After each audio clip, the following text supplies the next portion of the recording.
आज आमर सौभाग्य विजु बाबू प्रतिमूर्ति बहुत दिन है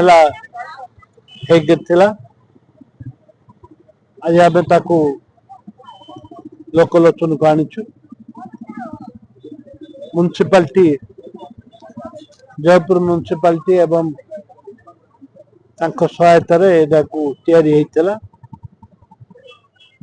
सहित दांडी अशोक स्तंभ और दांडी यात्रा महात्मा गांधी तार प्रतिमूर्ति भी आज उद्घाटन हो सुरक्षा दबा एवं जागृत रखा हूँ आमर कर्तव्य। मु जनसाधारण को निवेदन करी समस्त सहयोग कार्य हो समस्त सहयोग करंतु। नमस्कार।